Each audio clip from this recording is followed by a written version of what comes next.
I recently came across a very well-researched study by Dr. Giovanni Mastrobuoni, who used the classified data on 800 Mafia members.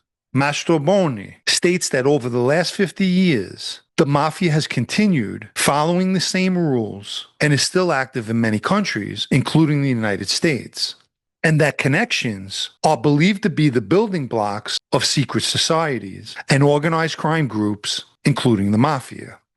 Gangsters who are closer to other gangsters need fewer interlinking associates to reach a randomly chosen gangster. Mobsters who are on average closer to other mobsters will thus need fewer associates to establish new connections, while gangsters with important bridging capacities across clusters of the network have more monopoly power in establishing such links. According to the FBI, in 2005, there were 650 pending investigations related to the Italian Mafia. Almost 1,500 mobsters were arrested, with 824 being convicted. The study looked at the illicit transactions and criminal proceeds of the Mafia as unobservable. So Mastrobuoni used the value of the house or apartment where mobsters live to measure their economic success. He said gangsters who were part of the commission, the governing body of the Mafia, the bosses, often kept a lower profile by living in more humble housing, in contrast to gangsters not in high-level positions who were wealthy and may own several houses. 32% of the gangsters had no businesses, 43% owned one, 19% owned two, and the remaining owned more than two. Most mobsters own restaurants, real estate, car dealerships, or are involved in export-import or the food business. Mastrobuoni speaks of how high-ranking bosses prone to detection can put the whole organization at risk.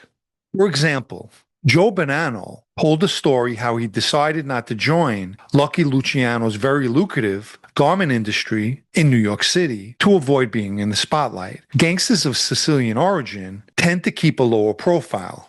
Mastrobuoni explained his approach. To set about minimizing the overall criminal effect of an organization such as the Mafia, we must understand what makes some members more important than others. In an organization like the Mafia, one member's exploitation of his connections, be they inherited or otherwise, will increase his importance within that network. He is then likely to become wealthy via his high density of criminal activity around him. This wealth can be displayed in the property where he resides.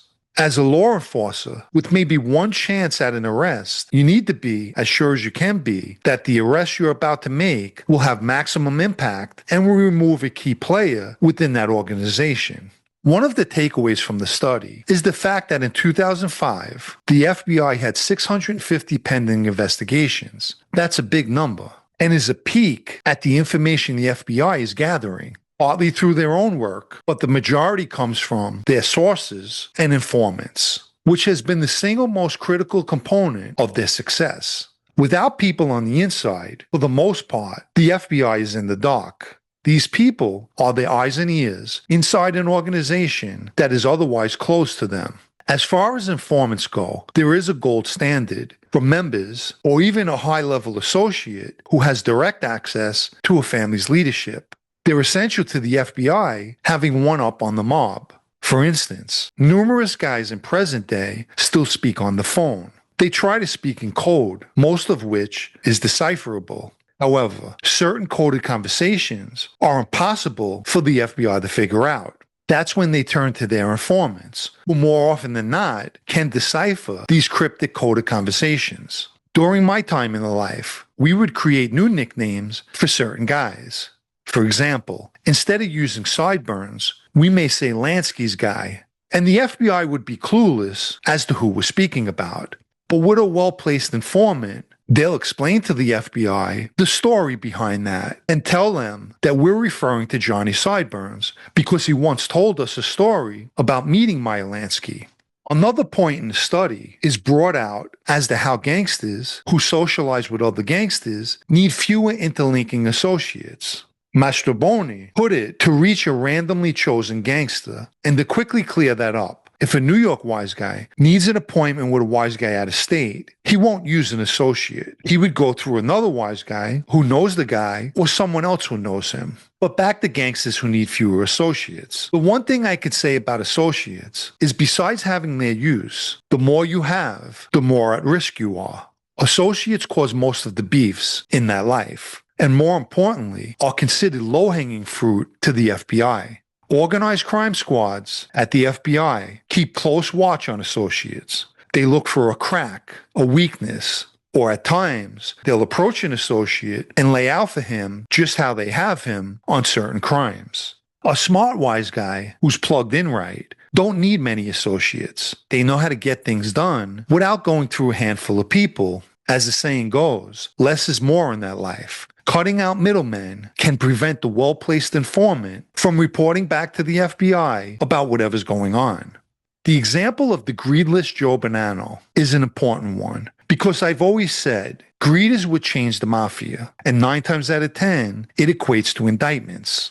Mastroboni explained how Joe Bonanno chose not to get involved with the New York City Garment Center, controlled by Lucky Luciano, to avoid being in the spotlight. In Bonanno's autobiography, A Man of Honor, he explained he was unaware of Luciano's plot against Salvatore Maranzano, one in which the Garment Center was central. Maranzano viewed controlling the Garment Center as a key element to his power. Luciano viewed it as a bottomless well of money. The garment industry was one of the first sparks that set off the war between Maranzano and Joe Mazzaria. Anyway, Bonanno was an old wise boss and understood that too much exposure was not a good thing, although he often used exposure to his benefit. That life was meant to operate in the shadows, and nothing good comes from deviating from that tradition. If you haven't liked this video yet, please take the time now and give it a like, as it helps with YouTube's algorithm. Anyone who'd like to show their appreciation for videos like this, or more importantly, help me to continue making them, you can donate with the Super Thanks icon down below, or through the PayPal Cash App links in the video's description. Let me quickly mention my blog, also called Sit Down News, especially for those of you who still enjoy reading. The site can be found at sitdownnews.com and is a paid subscription. I'll end with a quick example of the much wanted exposure by the new Mafia. Right around this time, October, years ago, my captain Big John asked me if I was coming to the Halloween party at the restaurant Zio Totò. On the night of the party, I walked into the restaurant, fully expecting to find our table somewhere in the back of the restaurant. But to my surprise, Big John requested the tables right in front of the restaurant, across from the bar. He purposely had us, the Lucchese's Brooklyn faction, on display.